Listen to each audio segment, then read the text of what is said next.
Hey, this is Pastor Ron, and I just really, on behalf of Victor, I want to welcome you to our first podcast ever at the EV Free Church. And in our time together, in our future podcasts, I think we've got some exciting things planned for you.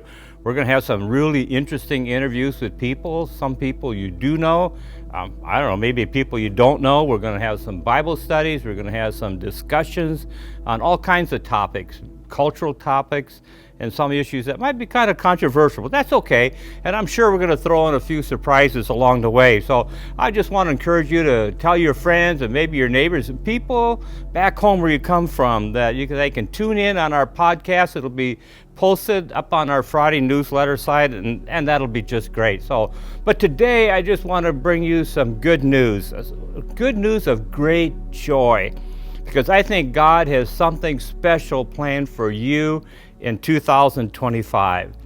You know, I've been a preaching pastor now for over about 54 years, and almost my entire adult Christian life, that's what I did. God called me to be a preacher. And what was interesting, that every year I would take the last Sunday of the year and I would use that time to share a word of encouragement or hope for the congregation in the coming year. And while I don't preach very much anymore, I thought, you know what, I can still offer you a challenge. But first I want to read to you a quote from Elizabeth Elliot, one of my favorite authors. And she wrote this. She said, "Many Christians don't have fellowship with God. They have fellowship with other Christians about God." And so in my devotions the other day, I was going through some devotions, and God began to bring to my mind a word. This word came to me, and it's the word walk. I'm going to pick your brain a little bit. I want to take you back to 1960 and the Ventures. They sang a song called Walk, Don't Run. Oh, that's a great song for us today. God doesn't tell us to run, tells us to walk with Him. And in fact, I want to give you just some examples of people in the Bible who walked. And first of all, of course, was Enoch.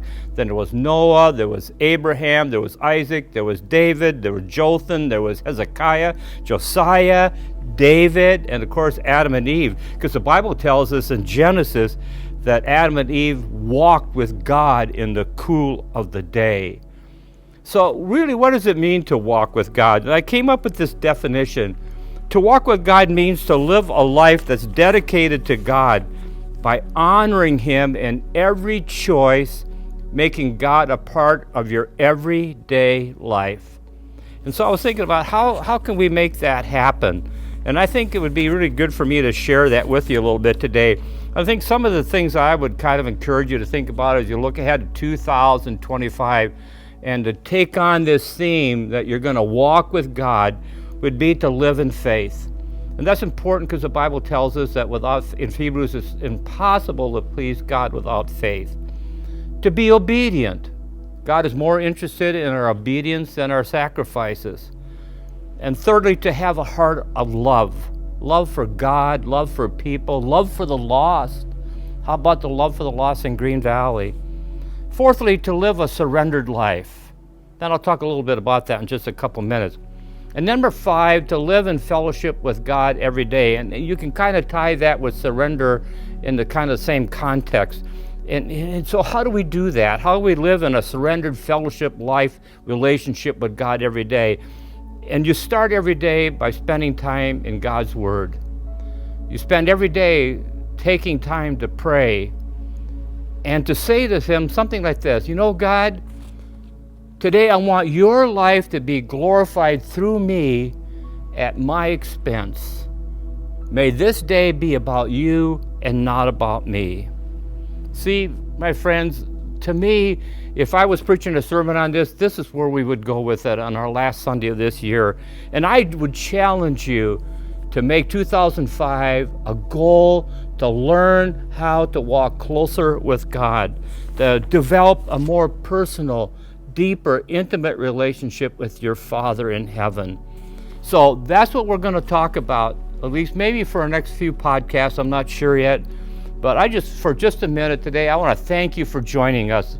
And Victor and I, we would just love to hear from you. We'd love to hear what your thoughts and comments might be, and maybe you'd like to be one of our upcoming guests, that you have a story to tell, you have an experience you want to share. That would be great. We would love to talk to you about that.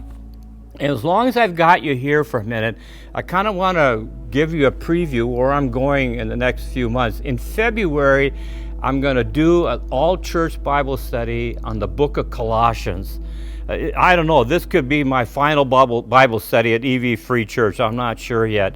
But I hope that you'll set aside that time. I think it's going to be on Thursday mornings. And we're going to do it in such a way that people that are shut-ins at home will be able to tune in and hear the study. And I'm going to approach it a little bit different. I'm going to teach you some Greek. Don't get scared. It's not going to be. I'm not going to give you an exam, but I do want to teach you some Greek grammar, and some words that will add depth and meaning to the text that we're going to talk about. And secondly, Victor and I would just love to have you pray for our podcast, that God would use this for His honor and glory, that you would join us on this kingdom journey with us when we put these podcasts on the website. And then finally, just from Pat and me, we just want to wish all of you just a very Merry Christmas and a joyous New Year. And God will take you on a new journey and adventure you've maybe never been before. And maybe for the first time, you'll walk with your relationship with the Father in a way that you have never, ever experienced before. So thank you for joining us on our first podcast. We just look forward to having you joining us in the times ahead. God bless you, and we will see you next time. Bye.